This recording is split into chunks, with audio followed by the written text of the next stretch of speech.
Beyond similar price movements, is there an advantage of trading one product over the other? In order to test this fairly, we have to keep many variables constant, and this involves normalizing through the use of IV adjusted notional value for our options. So we're going to take the options, we're going to adjust the options based on the implied volatility. So we're weighting them together.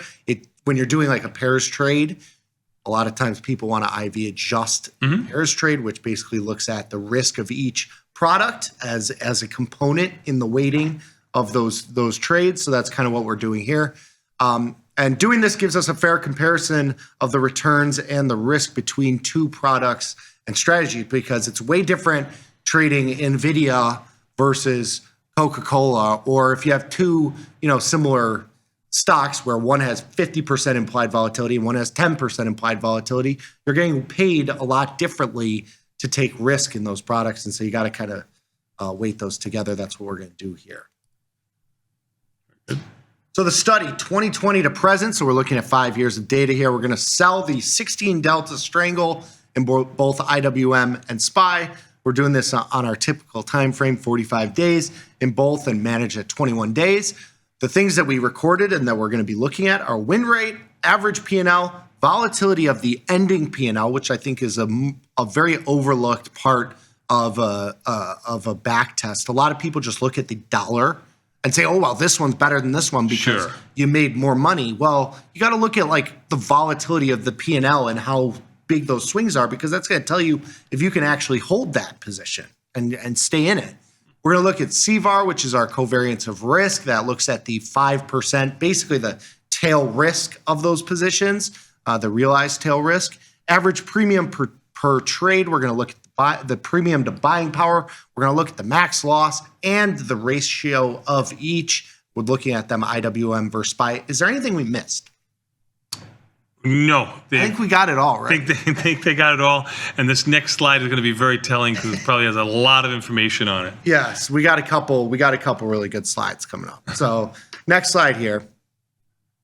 For the study, we consider 2 theoretical contracts in IWM and 1 contract in SPY. So we're looking at, like you're weighting these to be 2 contracts. It's look at you. Oh, that's nice all little right. scalpy. okay. We like that. Yeah, very nice. Nice little morning here. So the reason for selling 2 contracts in IWM versus 1 contract in SPY is because the IV adjusted notional value of SPY Strangles is 2 times that of IWM. And so this is not only, IWM right now, what are we trading at? IWM? About 236. And when you look at SPY, is 670. So if you were just looking at notionals, It's almost 3 to 1. it would be almost 3 to 1. Yeah. But IWM, when you look at SPY, so SPY implied volatility is about 20%. IWM 30 something. has about 27 to 30-ish. So you have almost a 30% more implied volatility in IWM versus SPY. That's why we do this calculation. And here is the math for you, as we just kind of discussed here. IV adjusted notional value for both these products, it gives you a ratio of about 2. And there's the calculation that you can use of the underlying times 100 times the implied volatility. That's how you put them together and make them equal. So both these are equal to each other. For the next slides that we will have your graphs and charts and lots of things. Look at this, 71 to 72. Yes. So the first thing you'll notice is that the win rate between these two, when you adjust them to their IV notionals, is basically the same. They're nearly identical here. This suggests that the deltas are priced efficiently across these different products. I mean, we talk about this all the time of like markets are efficient. Here you go, is 2 market indices with different volatilities that are kind of similar because they're ETFs or baskets of stocks. When you adjust everything to make them the same sort of denominator, everything turns out the same. I use in my live events, I talked about how, we get caught up in the ticker, like the AMD versus Micron. Sure. The Microsoft versus Apple. If they have the same implied volatility and they're the same price underlying, you're getting paid to take the same risk, regardless of your own personal thoughts about the ticker versus the other ticker. It doesn't matter. It's all priced in when you're looking at implied volatility. This is what we mean when we say They're perfectly priced. Like there's no advantage one over the other. Now you could get implied volatility spikes and contractions in one product or the other, but they're perfectly priced. If you've got a volatility expansion, there's a reason for it. And if you got a contraction, there's a reason for it. And look at you dipping back into the NASDAQ. That's the spot. You're just playing, you're just trading them. Yeah. Good job out of you. Playing that spot. We'll see what happens. Understood. Next slide here.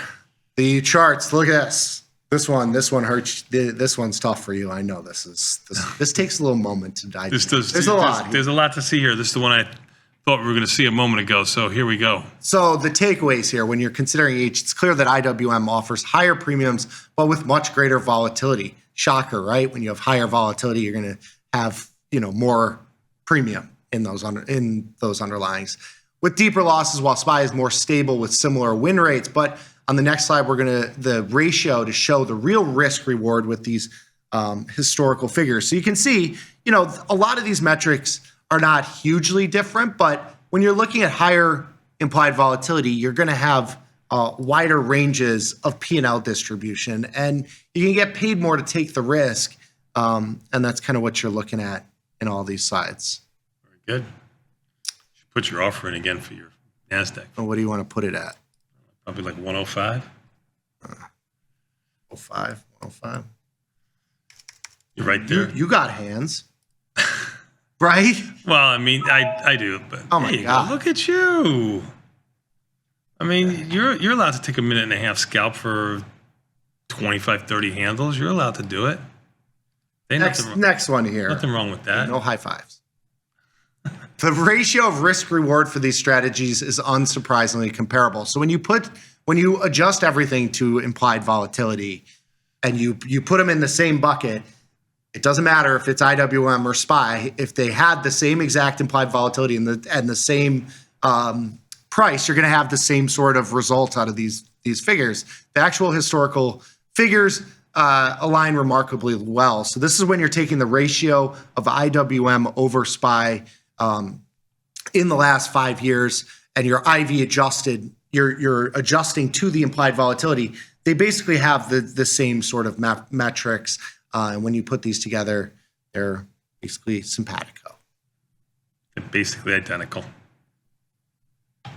Couple takeaways here.